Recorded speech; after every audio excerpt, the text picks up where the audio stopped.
Oke, coba bayangin momen ini. Anda udah kuliah 4 tahun lamanya, udah ngabisin belasan atau bahkan puluhan juta rupiah, sering begadang ngerjain tugas sampai mata panda, dan akhirnya Anda berhasil. Anda menyentuh garis finish dan dapat gelar itu. Kita sering banget kan nganggap pendidikan formal itu sebagai garis akhir yang absolut. Gelar di tangan, seolah-olah itu tiket emas seumur hidup. Seakan-akan kerja keras kita udah selesai. Tapi tunggu dulu, di ulasan kita kali ini kita bakal bongkar ilusi itu. Emangnya beneran udah selesai? Yuk kita bedah lebih dalam soal seni belajar sepanjang hayat ini. Lulus dengan IPK sempurna. Wih, bangga banget kan pastinya? Rasanya udah siap banget nih buat menaklukkan dunia.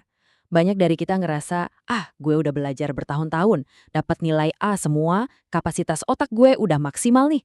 Dunia kerja kayaknya tinggal nunggu buat dikuasain aja, bener nggak? Kita ngerasa punya semua jawaban di kepala kita, gara-gara dosen dan buku teks sudah ngasih semuanya. Tapi jujur aja nih, perasaan udah siap segalanya ini justru bisa jadi jebakan paling berbahaya buat masa depan Anda. Kenapa bahaya? Nah gini, ada satu realitas pahit yang emang agak ngeri buat dihadapin sekarang. Ilmu yang Anda pelajarin mati-matian itu ternyata punya tanggal kedaluarsa. Iya, serius. Dan biasanya batas waktunya cuma sekitar 5 tahun. Coba deh dipikir-pikir. 5 tahun setelah lulus, teknologi baru bermunculan.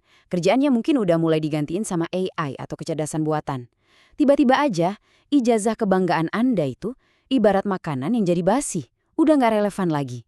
Di abad ke-21 ini, taruhannya bukan cuma sekedar soal karir atau gaji loh, tapi soal kita bakal tetap relevan atau malah tergilas abis sama zaman.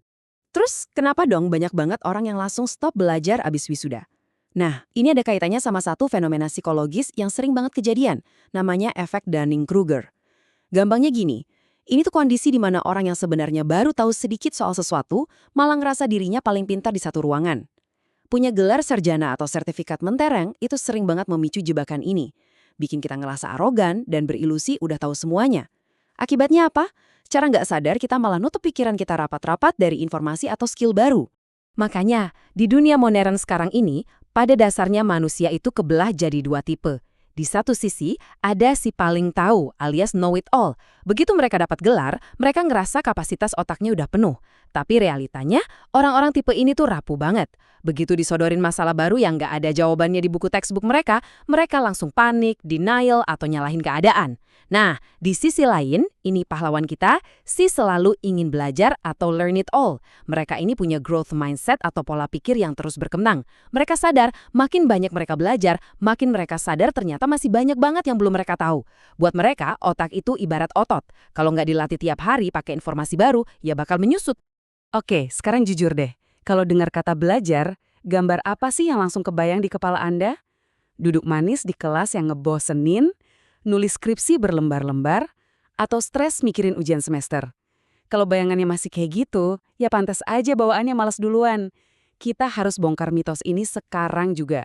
Yang namanya belajar sepanjang hayat atau continuous learning, itu sama sekali bukan berarti Anda harus balik daftar kuliah lagi atau baca buku textbook setebal batu bata. Benar-benar bukan itu maksudnya. Terus prakteknya di dunia nyata tuh kayak gimana? Belajar itu kejadiannya justru di rutinitas harian kita. Misalnya nih, pas lagi problem solving di kantor. Bayangin bos Anda tiba-tiba nyuruh pakai tools AI baru. Orang biasa mungkin bakal ngedumel dan ngerasa itu beban. Tapi seorang lifelong learner bakal ngeliat ini sebagai kesempatan gratis buat upskilling. Terus dalam hal komunikasi sosial, pernah nggak ngerasa susah banget nyambung atau mahamin sudut pandang teman? Nah, belajar sepanjang hayat itu juga tentang nerapin psikologi dasar sehari-hari, kayak dengerin orang lain ngomong secara aktif tanpa gatel pengen buru-buru mendebat. Itu namanya belajar buat hidup berdampingan. So, pertanyaannya sekarang adalah gimana caranya kita bisa bertransformasi dari si paling tahu jadi si selalu ingin belajar tanpa harus ngerasa stres atau kewalahan? Gampang. Saya punya cetak biru atau blueprint praktis 3 langkah yang bisa Anda langsung terapin mulai hari ini juga buat ngebangun kebiasaan belajar harian. 3 langkah ini simpel banget, kurasi algoritma Anda, terapin pembelajaran mikro, dan jadiin AI sebagai mitra berpikir Anda. Yuk kita bedah satu-satu. Langkah pertama, kurasi rasa ingin tahu Anda. Kita semua tahu, rata-rata dari kita bisa anteng ngabisin berjam-jam scrolling medsos cuma buat nyari hiburan singkat berdurasi 9 detik. Nontonin video lucu emang seru, tapi sadar nggak sih, itu bikin otak kita lama-lama mati rasa? Nah, tantangannya gini, retas algoritma gadget Anda. Mulai besok, coba deh sisihin 15 menit aja. Ganti waktu scrolling gosip itu sama hal-hal bergizi. Dengerin podcast edukasi, baca artikel deep dive, atau nonton dokumenter sains. Latih lagi otot kepo Anda ke arah yang benar. Langkah kedua, pakai kekuatan pembelajaran mikro atau microlearning. Nah, ini penting banget dicatat. Kesalahan fatal orang yang baru mau mulai bangun rutinitas belajar itu biasanya pasang target ketinggian. Kayak, oke, minggu ini gue harus kelar baca 1 buku tebel. Ujung-ujungnya apa? Hari ketiga udah stres, terus menyerah. Ingat prinsip ini, konsistensi itu jauh mengalahkan intensitas. Baca 5 halaman aja tiap hari, itu efeknya jauh lebih bagus dibandingin maksain diri baca 1 buku full tapi cuma setahun sekali. Mulai dari langkah kecil, tapi lakuin tiap hari. Langkah ketiga, dan ini yang paling relevan buat zaman kita sekarang, gunain teknologi dengan cerdas. Kalau Anda punya akses ke tools semacam ChatGPT atau Gemini, please jangan jadiin mereka kayak joki yang ngerjain semua kerjaan Anda secara instan. Kalau gitu doang, otak kita malah makin tumpul. Sebaliknya, jadikan AI ini sebagai partner diskusi atau teman mikir Anda. Daripada nyuruh dia ngerjain tugas, mending coba tanya gini, saya ada masalah A nih di kantor, tolong dong kasih 3 sudut pandang beda buat nyelesainnya. Disitulah Anda benar-benar belajar cara berpikir yang baru, bukan cuma sekedar nyalin jawaban. Lalu apa hasilnya dari semua itu? Nah, coba perhatiin angka ini, 37,7. Ini bukan angka ngasal loh, ini tuh wujud keajaiban matematis dari yang namanya compound effect atau efek majemuk. Kalau Anda ngerapin 3 langkah tadi dan kapasitas diri Anda nambah cuma 1% aja tiap harinya, coba tebak dampaknya dalam setahun, Anda nggak cuma jadi sedikit lebih baik. Secara eksponensial, Anda bakal berkembang hampir 38 kali lipat lebih hebat dari versi diri Anda yang sekarang.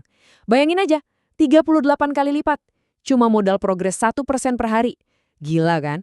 Dan yang bikin makin keren, ada bonus biologis luar biasa yang bakal Anda dapat kalau jadi seorang learn it all. Ada proses yang namanya neuroplastisitas. Intinya, terus-terusan belajar itu bakal bikin otak dan jiwa Anda awet muda. Sains ngebuktiin nih, setiap kali otak ditantang sama hal-hal baru, sel-sel otak kita tuh sibuk bikin koneksi-koneksi baru. Artinya apa?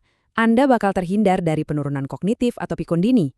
Anda bakal hidup lebih happy, punya kendali penuh atas hidup Anda, dan pastinya nggak parno lagi ngadepin masa depan, karena Anda tahu Anda selalu punya kemampuan buat pelajarin skill apapun demi survive.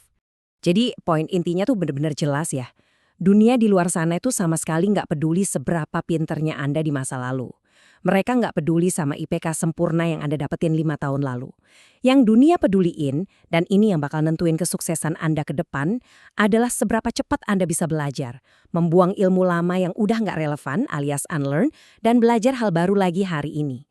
Agilitas atau kelincahan mental itu adalah mata uang yang paling berharga di masa depan. Yang akhirnya membawa kita pada penghujung ulasan ini. Sekarang pilihannya ada di tangan Anda. Apakah Anda mau tetap nyaman di golongan know-it-all yang pelan-pelan bakal punah ke gilas zaman? Atau berani bertransformasi jadi seorang learn-it-all yang terus berkembang tanpa batas? Saya mau ninggalin Anda dengan satu pertanyaan provokatif yang wajib Anda pikirin. Apa satu hal baru yang bakal Anda pelajari hari ini buat bertahan hidup di masa depan? Jangan nunggu besok, tentuin satu hal itu sekarang juga.